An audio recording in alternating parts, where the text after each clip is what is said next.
pada pagi hari ini saya diamanahi oleh Pak Andika ya untuk sharing gitu. Awalnya bingung tuh kira-kira apa nih yang harus di-sharingkan. Dan ada ide lah untuk membahas mengenai quarter life crisis. Sebelum masuki pembahasan, saya mau nanya dulu nih, apa yang terlintas di kepala rekan-rekan semua gitu ya ketika mendengar istilah quarter life crisis atau krisis seperempat abad. Kan tadi udah di briefing ya, jawab gitu.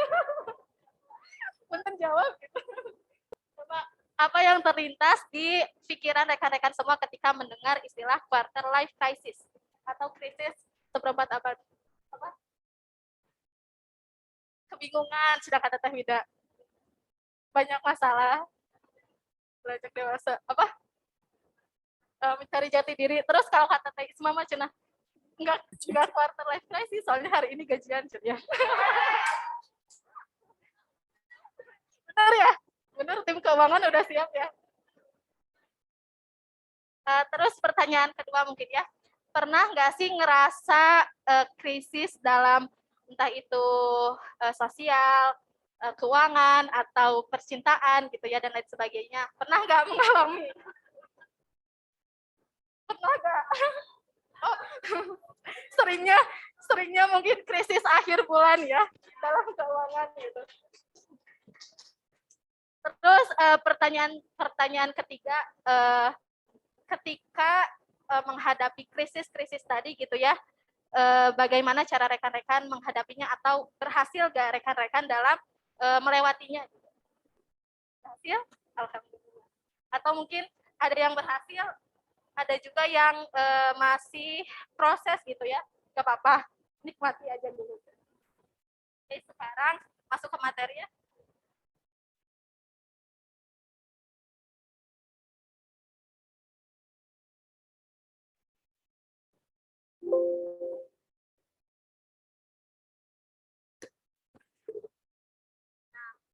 Quarter life crisis atau krisis seperempat abad dialami oleh seseorang dalam periode usia 20 sampai 30 tahun. Nah, pada rentang usia ini seseorang biasanya mulai menerima banyak tuntutan. Kemudian memaksa untuk terbentuknya pola pikir yang baru gitu biasanya ini dari transisi remaja ke dewasa. Selain tuntutan dari luar, dorongan dari diri sendiri untuk mengeksplorasi juga membuat kondisi seseorang di rentang usia ini merasa tidak memiliki arah, bingung, galau, atau ya zaman sekarang mah banyaknya nyebutnya galau gitu. Lalu menjadi tidak stabil dan khawatir. Nah, pada umumnya kekhawatiran ini meliputi masalah relasi, percintaan, karir, hingga kehidupan sosial dan sebagainya. Berdasarkan survei gitu ya, 6 dari 10 milenial mengalami quarter life crisis. Mereka merasakan insecure, kecewa, depresi, ketakutan akan gagal dalam hidupnya, lalu mungkin merasa keterpurukan yang benar-benar bikin down banget gitu kan.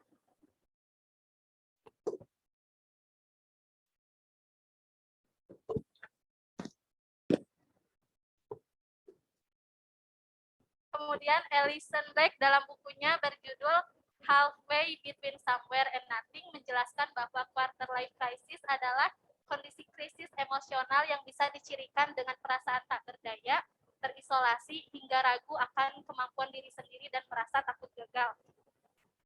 Nah, biasanya rasa takut dan cemas ini berkaitan dengan kehidupan yang akan datang gitu ya. Biasanya suka muncul kayak pertanyaan, kok hidup aku gini-gini aja gitu kan. Sering nggak? Aku of course. Terus keputusan yang aku ambil bener nggak ya? Terus mungkin yang belum menikah sering mempertanyakan, jodoh aku udah di kilometer berapa ya gitu, kok nggak nongol-nongol. Relate.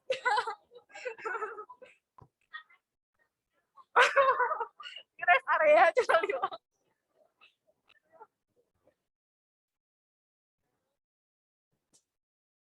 Nah, sekarang tanda-tanda quarter life crisis. Yang pertama, sering merasa bingung dan takut mengenai masa depannya. Nah, bingung sama rasa takut itu sebenarnya hal yang wajar ya. Cuman ketika rasa bingung dan takut ini semakin besar gitu ya, terus nggak bisa kita kendaliin, ini bakalan bahaya karena bakalan bikin kita sulit untuk berpikir jernih. Yang kedua, merasa kesulitan dalam membuat keputusan. Nah, biasanya dalam kehidupan ini selalu ada hal-hal yang ada dua pilihan tuh, kita harus memilih salah satu dari itu gitu. Kadang orang tuh yang bikin kesulitan tuh karena ketakutannya tadi, takut keputusan yang diambilnya salah, atau mungkin dia banyak pertimbangan, takut juga resikonya gitu, khawatir kedepannya malah gagal atau kayak gimana. Kemudian yang ketiga adalah khawatir akan tertinggal. Nah, ini biasanya perasaan ini muncul ketika melihat teman sebayanya lebih dulu mencapai impiannya. Kayak misalnya lagi kuliah gitu, teman-teman udah pada lulus, aku kira-kira gitu, punya judul aja belum gitu. Terus lihat teman yang udah lulus kerja, tapi aku masih struggle gitu nyari kerjaan, hesek kuku sekan gitu kan.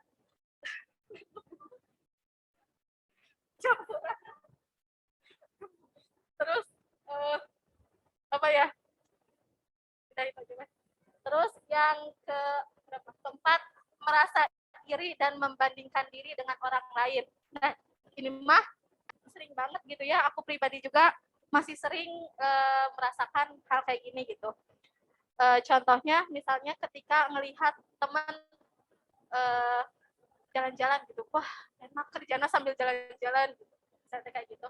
Terus wah dia sama keluarganya happy family gitu kan, sedangkan aku gimana gitu kan. Biasanya gitu ya, membandingkan diri dengan orang lain. Terus yang kelima, media sosial membuat tertekan. Nah, ini berkaitan dengan yang poin-poin yang sebelumnya tadi ya. Biasanya kan media sosial itu tempat seseorang untuk membagikan gitu ya, membagikan kebahagiaannya. Namun ketika niat dia untuk sharing kebahagiaannya bagi orang yang lagi dalam masa quarter life crisis, malah membuat dengan melihat kebahagiaan orang lain malah membuat dia tertekan gitu. Dia juga kadang merasa cemas tanpa alasan atau ngerasa minder. Kayak misalnya buka Instagram, lihat teman posting pre-wedding. Aduh sih. Soalnya zaman sekarang gitu banyak gitu kan relatisan gitu. Pre-wedding, aduh sih ini udah pre-wedding gitu. Terus ada yang posting udah nikah terus punya rumah, posting kayak gitu misalnya teh, wah hebat sih ini udah punya rumah, terus aku belum punya rumah atau kayak gimana gitu ya. Nah biasanya yang membuat tertekan tuh karena tadi membandingkan atau kita takut tertinggal tadi gitu. Nah poin keenam, merasa tak bahagia. Dengan kelima poin tadi biasanya berpengaruh ke perasaan kita gitu, malah membuat kita tertekan dan nggak bahagia. Sebenarnya yang bikin kita nggak bahagia tuh karena kadang kita menjadikan kebahagiaan orang lain sebagai tolak ukur kebahagiaan kita gitu. Padahal nggak gitu kan, kebahagiaan bisa kita ciptakan sendiri gitu ya. Gitu. Terus kita juga nggak tahu tuh apa yang udah orang lain lalui, perjuangan seperti apa yang orang lain lakukan, terus se-complicated apa gitu proses yang ia lalui hingga di tahap itu gitu. Begitu pula orang lain nggak tahu perjuangan yang kita lakukan, orang lain nggak tahu se-complicated apa proses yang kita lalui gitu. Nah, yang terbaik adalah menjadi diri sendiri gitu.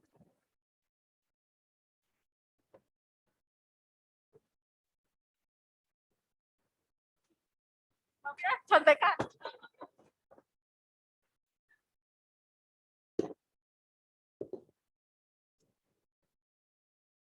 Sekarang ke tahapan quarter life crisis. Di sini ada 5 tahapan. Yang pertama adalah pre-crisis. Nah, biasanya ini diawali ketika kita dihadapkan untuk mengambil keputusan besar gitu dalam hidup kita. Nah, akhirnya ketika kita mengambil salah satu keputusan tersebut gitu ya, ada perasaan yang membuncah gitu atas pencapaiannya, tapi di saat yang bersamaan kita juga merasa terkekang dengan keputusan yang kita buat. Yang kedua, kepanikan. Nah, setelah keputusan tadi kita ambil gitu ya, mulai muncullah kepanikan. Kita tuh kadang bingung, bener gak ya keputusan yang udah aku ambil gitu ta. Terus kadang merasa juga, oh harusnya nggak milih ini nih, ada pilihan lain yang lebih baik gitu. Terus ada keinginan juga untuk memulai kehidupan yang baru. Contohnya adalah ketika lulus SMA, kan dihadapkan dengan pilihan biasanya kerja atau kuliah gitu. Misalnya kita ambil kuliah jurusan A atau jurusan aku manajemen keuangan gitu ya. Nah, ketika aku ngambil jurusan itu, tiba-tiba awal-awal semester merasakan kepanikan gitu. Aduh, salah jurusan gitu kan. Kudunya mulai iya gitu.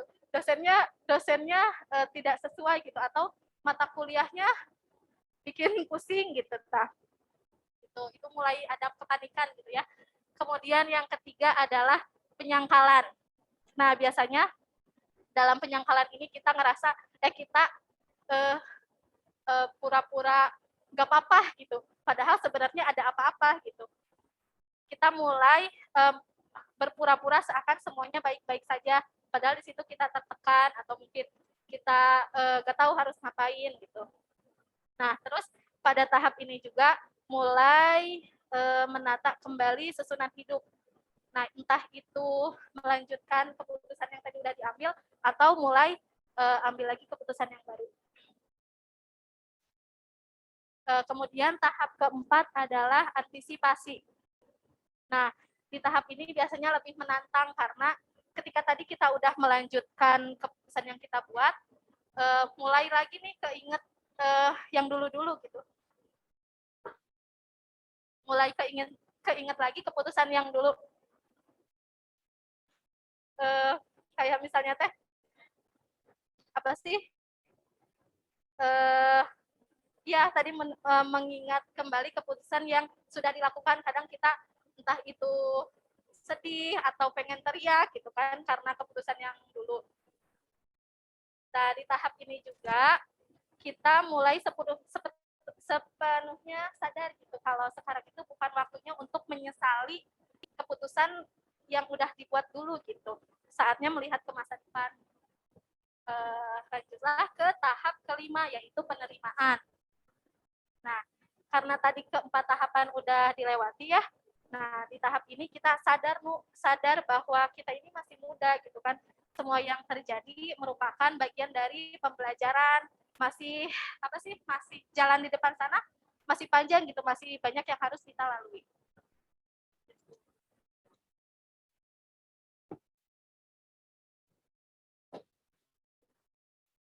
Selanjutnya, cara menghadapi quarter life crisis.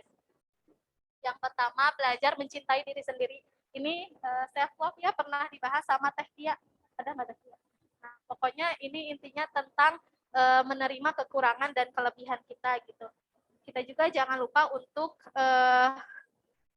memaafkan diri kita dan berterima kasih pada diri kita sendiri gitu. Misalnya kayak udah melewati hal-hal berat, suatu hari kita melewati hal-hal berat, di rumah kita, wah hebat ya hari ini, hebat banget gitu, nah, kayak gitu. Terus yang kedua, berhenti membandingkan diri dengan orang lain. Nah, ini penting ya, walaupun susah gitu, tapi bisa dicoba sedikit-sedikit gitu. Karena setiap orang itu punya kekurangan dan kelebihannya masing-masing. Kalau kita nggak mau lihat kekurangan kita, ya udah lihat kelebihan kita aja. Kita percaya diri dengan kelebihan yang kita punya. Atau bisa juga kita menjadikan kekurangan kita sebagai peluang gitu, peluang yang lebih baik ke depannya. Kemudian yang ketiga adalah manajemen perasaan, harapan, dan rasa kecewa. Nah, ini kan biasanya misalnya teh ada yang bilang jangan banyak pikiran atau jangan galau atau jangan ngeluh atau kayak gimana. Sebenarnya kalau menurut saya kayak ngeluh, sedih, merasa kecewa atau apapun itu gitu, itu wajar gitu, nggak apa-apa merasa nggak baik-baik aja gitu, it's okay to not be okay gitu.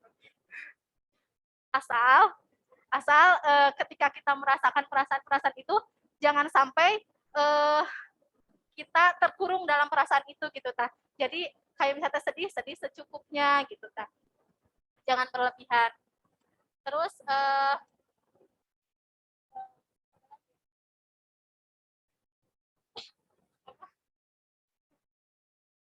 mana? kurang gay. Kurang gay ya, maaf. Tunduh ya ngerjain. Yang keempat.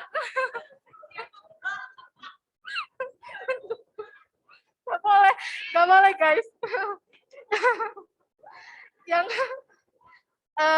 Yang keempat, temukan orang-orang yang bisa saling mendukung ya, bukan mendukung. Gak boleh dukun-dukunan mah. Gak boleh.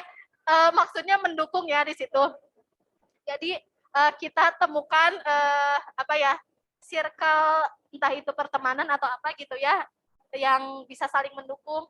Ketika kita sedih bisa menghibur, ketika kita down bisa mensupport gitu, atau ketika kita butuh teman cerita dia ada buat ngedengerin gitu. Nah itu penting ya, kalau nggak ada teman cerita,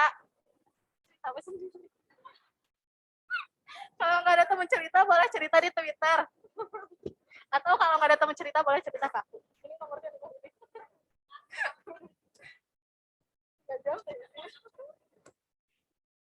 Kemudian yang kelima, tetapkan target atau tujuan yang jelas. Nah, kalau di minggu sebelumnya sama Teh Wida udah dijelaskan ya, tujuan hidup gitu.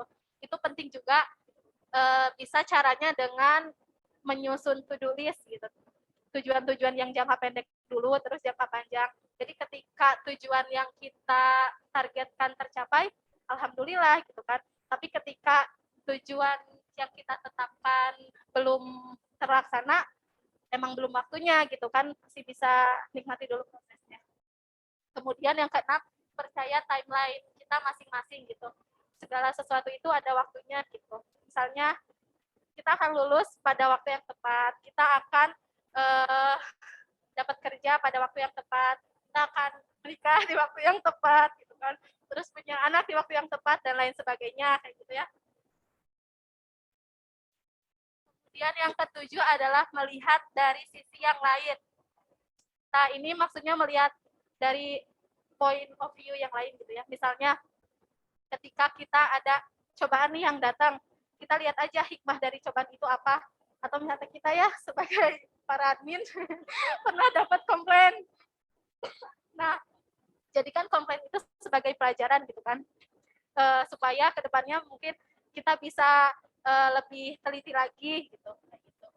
Pokoknya intinya melihat dari sisi yang lain, jangan dari satu sisi aja. Atau kayak ngedengerin cerita misalnya teh ada yang berantem, kita cuma si A sama si B berantem, kita cuma ngedengerin dari sisi A aja. Nah nggak boleh, harus dengerin dari sisi B juga. Bisa aja nanti kita cari titik tengahnya gitu kan, jangan berat sebelah sampai berat sebelah. Kemudian nomor 8 adalah ciptakan bahagia versi diri sendiri. Nah ini kunci kebahagiaan yang utama ya. Bisa aja hal-hal kecil sebenarnya bisa buat kita bahagia, kayak tadi misalnya alhamdulillah hari ini nggak macet gitu kan, itu salah satu kebahagiaan gitu. Terus kayak yang tadi nggak bahagia karena melihat, karena apa sih, kebahagiaan orang lain sebagai jangan jadikan kebahagiaan orang lain sebagai tolak ukur kebahagiaan kita. Kita bisa ngambil aja hal-hal tertentu, misalnya aku mah bahagia kalau tidak apa sih, tidak membebani kedua orang tua aku misalnya kayak gitu. Itu kan sebenarnya simpel walaupun susah gitu, tapi gak apa-apa, kita harus mencobanya gitu. Misal bahagia kalau dia lihat bahagia, kalau lihat dia bahagia jangan ya. Itu mana nggak mungkin gitu. Terus yang ke siapa? Iya bohong, bener kan tadi kata aku jangan, karena itu mau bohong gitu kan. Karena nggak mungkin. Terus yang ke-9, sabar, syukur, ikhlas. Kalau ini mah penting ya, dalam materi-materi sebelumnya juga sering dibahas mengenai sabar, syukur, dan ikhlas. Nah, sebenarnya dari ke-9 cara ini masih banyak cara-cara yang lain gitu. Tapi kita bisa ambil poin utamanya, intinya bahwa kita harus menjalani hidup yang lebih baik gitu. Menjalani hidup yang lebih baik atau menjalani hidup yang positif gitu. Nah, bukan berarti ketika kita hidup positif kita nggak akan dapat cobaan atau masalah gitu. Tapi ketika kita hidup lebih positif, kita bisa bereaksi gitu. Ketika ada masalah, kita bisa menemukan cara bagaimana bereaksi terhadap masalah itu. Kita bisa lebih bijak dalam menyelesaikan masalah itu. Kayak dari hadis riwayat Muslim yang artinya sungguh menakjubkan urusan seorang mukmin, semua urusannya adalah baik baginya. Hal ini tidak didapatkan kecuali pada diri seorang mukmin. Apabila mendapatkan kesenangan, dia bersyukur. Maka yang demikian itu merupakan kebaikan baginya. Sebaliknya, apabila tertimpa kesusahan, dia pun bersabar. Maka yang demikian itu merupakan kebaikan baginya. Gitu. Artinya, ketika kita apa sih? Ketika hal-hal yang baik terjadi kepada hidup kita ucapkan alhamdulillah gitu. Lalu ketika cobaan dan masalah datang kepada hidup kita, ya kita harus sabar gitu karena itu juga kebaikan buat kita itu membantu untuk membentuk karakter kita gitu.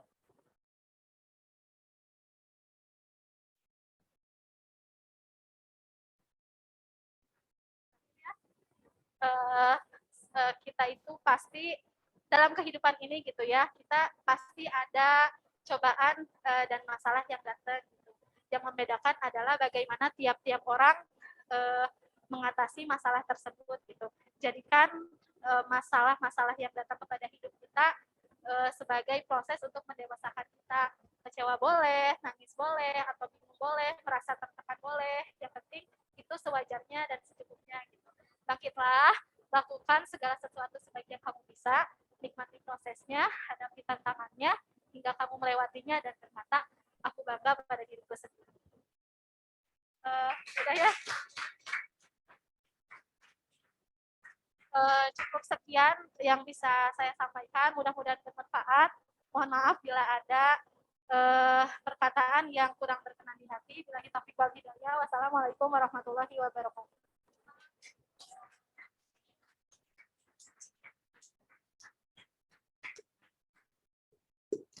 Insya Allah ya, luar biasa sekali materi hari ini. Mangga teman-teman ada yang ingin bertanya?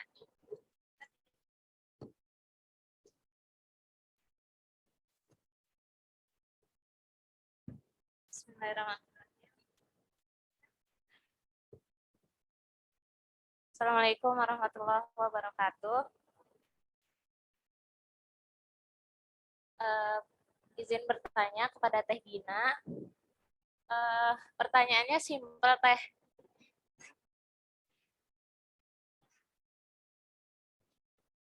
Quarter life crisis itu kan kalau dari teori rentan antara 20 sampai 30 ya. Nah, pertanyaannya, apakah mungkin ada seseorang yang bisa mengalami quarter life crisis, tapi dia sebenarnya belum nyampe umur segitu gitu. Karena kan kita tahu ada teori yang bilang kedewasaan itu nggak bisa dilihat dari umur gitu. Bisa saja mungkin dia belum nyampe umur 20 tapi udah punya pikiran atau tanda kutip beban yang kok hampir sama dia rasakan di quarter life crisis-nya orang umur 20 sampai 30 gitu. Jadi mungkin nggak sih itu terjadi gitu, Teh. Terima kasih, Teh.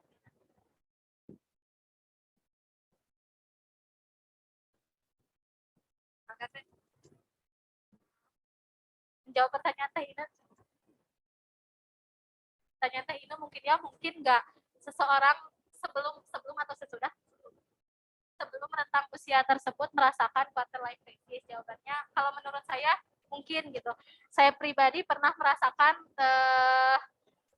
apa sih keterpurukan yang benar-benar bikin sulit kita bangkit gitu saat lulus SMA, berarti kan 18-an ya gitu.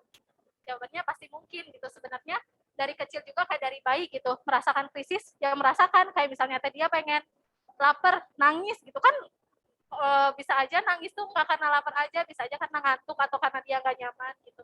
Terus misalnya teh anak sekolah gitu, SD atau SMP, dia merasakan krisis ketika dia terbebani dengan teman-temannya udah kerjain PR, dia merasakan itu krisis gitu. Jadi ketika walaupun belum di rentang usia tadi 20 sampai 30 tapi dia merasakan krisis, ya itu mungkin aja gitu. Mungkin entah itu bagaimana penyebutannya, bisa aja quarter life crisis atau krisis apa, tapi banyak juga teori yang nggak cuma umur 20 sampai 30 tadi gitu. Terus sesudah 30 juga pasti ada krisis, mungkin bapak-bapak atau yang udah melewati umur itu ya, karena saya belum, midlife crisis namanya gitu. Insya Allah ya Teh Gina. Enggak ada yang ditanyakan lagi?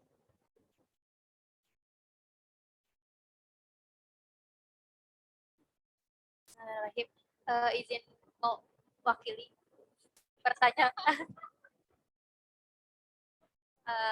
dari hamba Allah mungkin ya.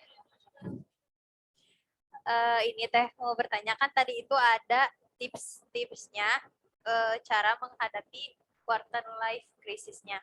Nah, ada di poin keempat itu tentang menemukan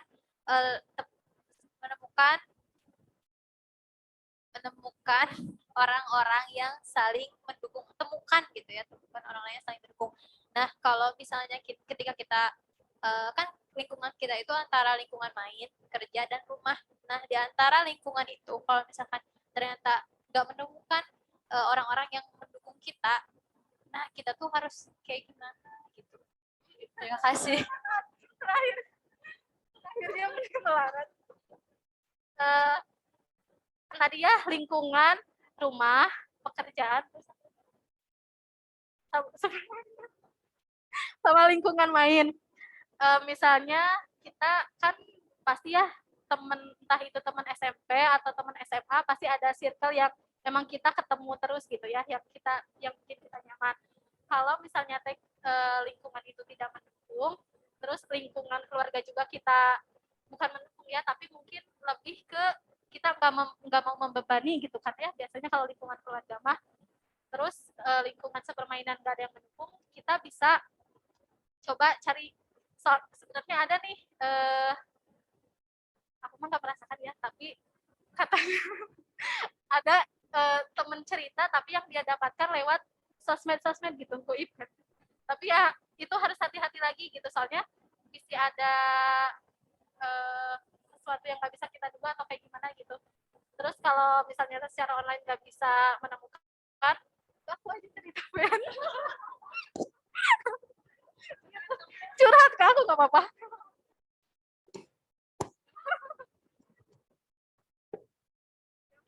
Pertanyaan sendiri dijawab sendiri, Mbak. Pertanyaannya juga anonim ya. Anonimus. Nah, mungkin menjawab juga. Sebenarnya dari yang tadi itu kan ada materinya menemukan orang yang mendukung kita gitu. Tapi sebenarnya kita tuh harus tahu juga orang yang mendukung itu tuh yang seperti apa. Mungkin saja, misalkan gini, kita tuh orangnya senang main. Nah, senang main. Terus teman kita ngedukung-dukung aja kita main. Padahal ada temen yang kayak, kamu kok main terus gitu. Bukannya kamu teh begini-begini, lingkungan keluarganya kayak gini-gini. Kan teman tuh sebenarnya nggak selalu yang mendukung itu adalah mengiyakan apa yang kita suka dan apa yang kita mau gitu. Tapi terkadang orang yang mendukung kita itu adalah orang yang mengarahkan kita untuk sebenarnya kita tuh harus mencapai apa sih, mengingatkan kita pada kebaikan. Contohnya kayak sebenarnya sholat itu adalah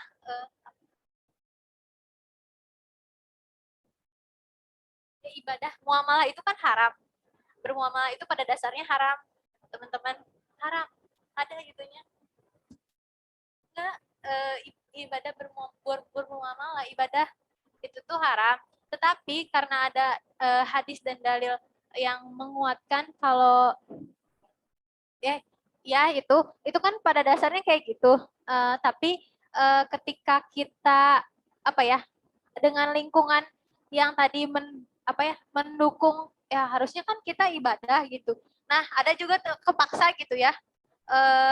dipaksa kayak gitu tapi kita nggak suka misalnya gitu, tapi justru itu tuh orang yang mendukung kita, jadi kita juga harus sadar sebenarnya orang yang mendukung kita itu yang seperti apa. Jangan sampai kita malah membuang orang yang soleh gitu ya di lingkungan kita untuk mencapai tujuan kita, tapi kitanya malah dibuang sia-sia gitu.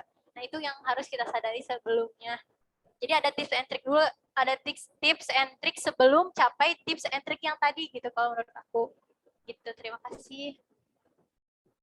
Masih juga Teh Fenty.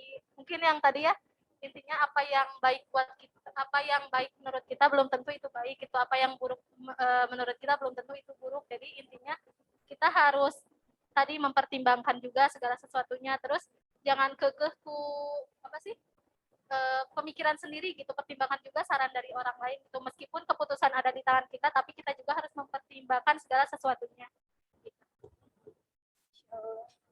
Tangan dulu untuk pemateri kita. Ada yang mau ditanyakan lagi? Ada. Ada. Teh Mariska mau?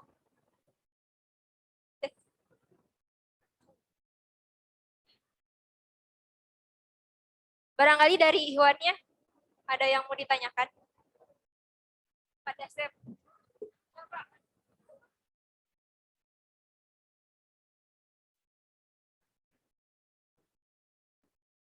Closing.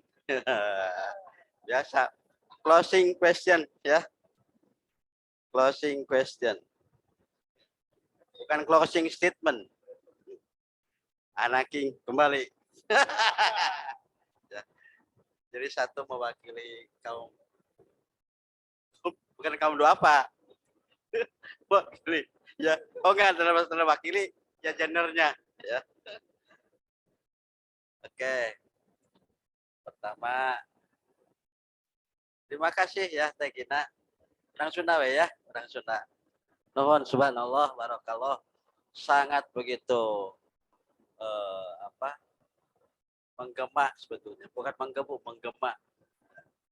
Ini kalau dilihat menurut kata Effendi Ghazali itu, ini seperti ungkapan Teh Gina. Ungkapan Teh Gina ya. Ya. Keduanya, kalau apa tadi quarter ya, quarter life crisis. Quarter life crisis itu sebetulnya tidak hanya di jenjang 20 30 tahun ya. Tetapi semua dimensi kehidupan mengalami apa yang disebut dengan quarter life crisis. Seperempat kehidupan gitu teh. Seolah-olah bahasa Sunda nama, bahasa Sundanya itu dianggap seolah-olah kaluhur tepucukan karena takaran. Ya. Itu menurut definisi bahasa Sunda. Nah, kalau bahasa Inggrisnya itu konteksnya adalah di mana seseorang merasa galau dalam segala sisi. Ya, tentu di seseorang dari sisi dimensi kehidupan ada yang dari pertama mulai menjelang prabalik. Ya, itu mau masuk SD, galau dulu. Kumaha caranya pageran, kumaha beradaptasi dan lain sebagainya. Dari SD, SMP terus sampai kita betul-betul menjelang dewasa. Kita akan terus dihadapkan kepada kegalauan itu sendiri. Life crisisnya itu sendiri. Termasuk sudah seusia pada ya. Sekarang apa coba yang menjadi kegalauan? Kegalauannya adalah dengan sakit ini misal ya. Apakah bisa sembuh atau tidak ya? Kenapa selalu tidak sembuh dan lain sebagainya. Nah, sampai orang terakhir ya, sampai orang juga mau menikah juga sama, life crisis juga. Apakah sesuai dengan ekspektasi saya enggak dan lain sebagainya. Apakah saya akan mendapatkan sesuai dengan keinginan saya enggak dan lain sebagainya. Itulah intinya seluruh dimensi itu mengalami hal seperti itu. Itu ada sambungannya kalau nggak salah ya buku itu teh.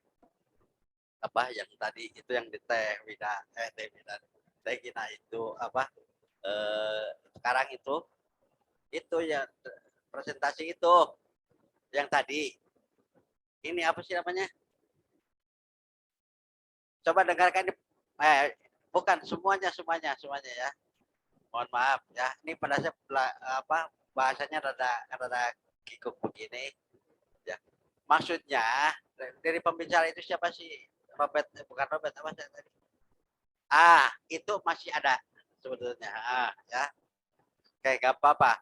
Gak apa-apa, itu bagus, gak apa-apa. Ya, ini bukan mengkoreksi, tetapi lagi-lagi ya dengan kondisi seperti itu mungkin ya dari kaum akademisi ini, dari teteh-teteh ini yang masih fresh, apa win-win solusinya dengan menghadapi hal seperti itu ya, karena berbagai bakal dinamikanya berbagai macam-macam irama, betul nggak ya, ada yang masalah jodoh, masalah rezeki, masalah apa lagi, masalah pertanggungjawaban dan lain sebagainya, termasuk titik terakhir orang akan kalau itu menghadapi kematian.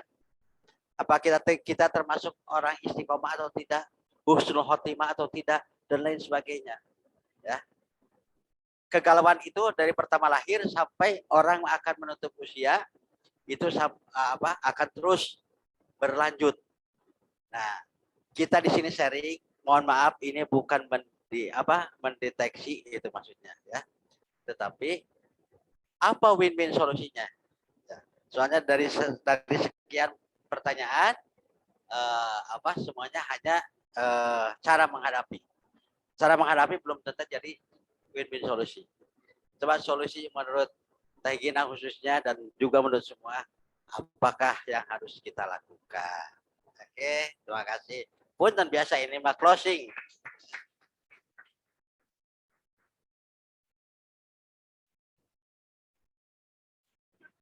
Hatur nuhun pada Chef untuk masukannya dan pertanyaannya gitu. Tadi pertanyaannya adalah solusinya gitu ya. Kalau dari Gina sendiri mungkin karena Gina mah baru di umur segini gitu. Jadi kan yang krisis yang Gina rasakan dari lahir krisisnya kayak gimana? Dari sampai saat ini gitu. Krisis-krisis kayak gini yang dihadapi gitu. Nah, caranya kalau dari Gina sendiri ya tadi dengan melakukan sebaik yang kita bisa. Terus ketika ada masalah kita menyelesaikan masalah tersebut dengan baik gitu. Terus mungkin bisa masalah-masalah kedepannya bisa dihadapi dengan gimana yang tadi pertama berikhtiar dulu, terus bertawakal, terus yang terakhir mungkin berserah kepada Allah, berbaik sangka kepada Allah gitu. Soalnya kan ya meskipun kita udah berusaha sebaik mungkin atau kayak gimana, tapi tetap kan segala sesuatunya udah diatur sama Allah. Kalau dari ya. Mungkin ada tambahan dari MC atau dari yang lain.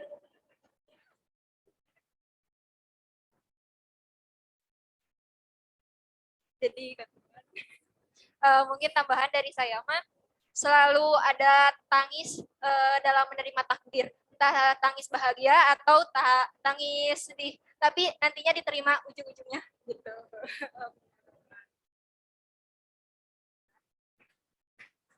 Alhamdulillah. Tepuk tangan dulu untuk Teh Gina.